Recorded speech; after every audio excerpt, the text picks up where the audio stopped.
Hello friends, welcome back to my channel. Sev puri recipe தான் இந்த வீடியோவில் நம்ம பார்க்க போகிறோம். வாங்க எப்படியும் வீடியோக்குள்ளே போய் பார்க்கலாம். நம்ம சேனலில் ஃபஸ்ட் டைம் பார்க்குற வியூஸ் ப்ளீஸ் சப்ஸ்கிரைப் பண்ணி வச்சுக்கோங்க. அப்போ தான் நான் போடுற வீடியோஸ் எல்லாமே மிஸ் ஆகும் உடனே உங்களுக்கு நோட்டிஃபிகேஷனில் வரும். நான் இந்த சேவ் பூரி பண்ணுறதுக்கு ஃபஸ்ட் 2 பொட்டேட்டோ எடுத்துருக்கிறேன். இதை பாயில் பண்ணி எடுத்துக்கலாம். பொட்டேட்டோவை நல்லா குழைய வேக வச்சு எடுத்துக்கோங்க. அப்போ தான் நமக்கு மேஷ் பண்ணும்போது கரெக்டாக இருக்கும். சேவ் பூரி பண்ணுறதுக்கு க்ரீன் சட்னியும் ஸ்வீட் சட்னியும் ரெடி பண்ணணும். ஃபஸ்ட்டு க்ரீன் சட்னி ரெடி பண்ணி எடுத்துக்கலாம். நான் அதுக்கு கொஞ்சம் மல்லிக்கீரை எடுத்துருக்கிறேன். இந்த க்ரீன் சட்னிக்கு புதினா தேவையில்லை, ஸோ மல்லிக்கீரை மட்டும் ஆட் பண்ணாலே போதும். அதே மாதிரி க்ரீன் சட்னியும் சரி ஸ்வீட் சட்னியும் சரி ரெண்டுமே ஒரு ஃப்ளேவருக்கு நம்ம கொஞ்சமாக தான் ஆட் பண்ண போகிறோம். ஸோ 2 சட்னியுமே கொஞ்சம் கம்மி குவான்டிட்டிலே ரெடி பண்ணால் போதும். இப்போ வாஷ் பண்ண மல்லிக்கீரை அப்படியே ஒரு மிக்ஸி ஜாரில் சேர்த்துக்கலாம். கூடவே ஒரு துண்டு இஞ்சி, காரத்துக்கு ஒரே ஒரு பச்சை மிளகாய், கொஞ்சமாக சீரகம், கொஞ்சம் உப்பு, அப்புறம் கொஞ்சமாக தண்ணி சேர்த்து இதை நல்லா ஃபைன் பேஸ்ட்டாக அரைச்சி எடுத்துக்கலாம். இந்த க்ரீன் சட்னியை நம்ம ஸ்ட்ரெயின் பண்ண போகிறது இல்லை, அப்படியே தான் யூஸ் பண்ண போகிறோம். ஸோ நல்லா ஃபைன் பேஸ்ட்டாக அரைச்சி எடுத்துக்கோங்க. அரைச்ச க்ரீன் சட்னியை ஒரு பவுலில் ட்ரான்ஸ்ஃபர் பண்ணிவிட்டு அப்படியே ஓரமாக செப்பரேட்டாக வச்சிடலாம். பொட்டேட்டோ பாயில் ஆகிடுச்சு. இப்போ அதே குக்கரில் ஸ்வீட் சட்னி ரெடி பண்ணிக்கலாம்.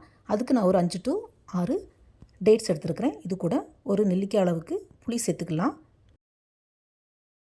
நான் வித் சீடு உள்ள டேட்ஸ் தான் யூஸ் பண்ணியிருக்கிறேன். ஸோ பாயில் பண்ணதுக்கப்புறம் இந்த சீடை தனியாக எடுத்துக்கலாம். ஈஸியாக இருக்கும் ரிமூவ் பண்ணுறதுக்கு.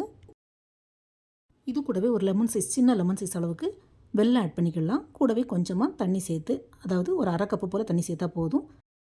தண்ணி ஊற்றி ஒரு 2 விசில் வச்சு எடுத்தாலே போதும். இப்போ வேக வச்ச உருளைக்கிழங்காய் தோல் நீக்கி இந்த மாதிரி நல்லா மசிச்சு எடுத்துக்கலாம். க்ரீன் சட்னியும் பொட்டேட்டோவும் ரெடி ஆகிடுச்சு.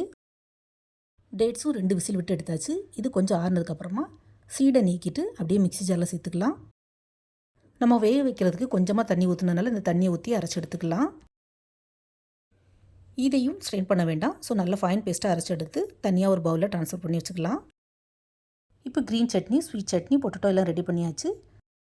இனி பூரிக்கு மேலே அரேஞ்ச் பண்ண வேண்டி தான். நான் இந்த பூரி கடையில் தான் ரெடிமேடில் வாங்கினேன். டிரான்ஸ்பரண்ட் பாக்கெட்டில் உள்ளது கொஞ்சம் ரேட்டு கம்மியாக இருக்கும். இது கொஞ்சம் ரேட்டு ஜாஸ்தி தான். அதே மாதிரி பூரி குவான்டிட்டி நம்பர்ஸும் கம்மியாக தான் இருக்கும். இதை மும்பையில் சேவ் பூரி பாப்டின்னு சொல்லுவாங்க.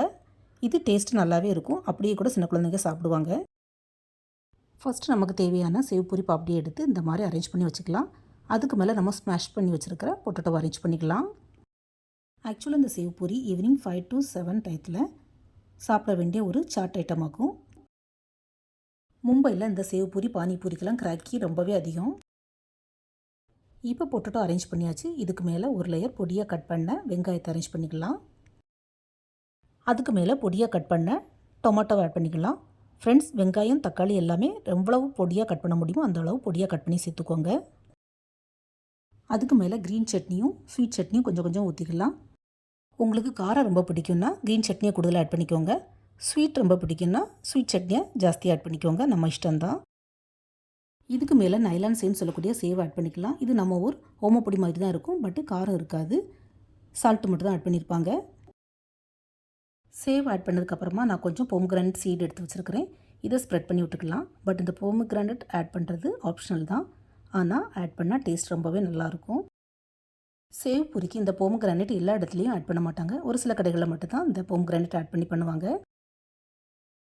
இப்போ இதுக்கு மேலே வாஷ் பண்ணி பொடியாக கட் பண்ண மல்லிக்கீரை ஆட் பண்ணிக்கலாம். அதுக்கு மேலேயே கொஞ்சமாக சாட் மசாலா ஸ்ப்ரிங்கிள் பண்ணி விட்டுக்கலாம்.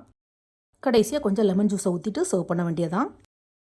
இந்த சேவ் பூரியில் இனிப்பு, புளிப்பு, காரம் எல்லாம் சேர்ந்துருக்கிறதுனால நல்லா ஸ்வீட்டாக டேங்கியாக இருக்கும். ஸோ இந்த வீடியோ பார்த்ததோடு விடாமல் நீங்களும் உங்கள் வீட்டில் கண்டிப்பாக ட்ரை பண்ணி பாருங்கள்.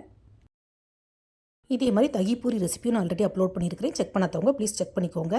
இந்த சேவ் பூரி வீடியோ உங்களுக்கு பிடிச்சிருந்தா மறக்காமல் SRV கலக்கல்ஸை லைக், ஷேர் அண்ட் சப்ஸ்கிரைப் பண்ணுங்கள். தேங்க்ஸ் ஃபார் வாட்சிங். See you soon in the next video. Bye bye.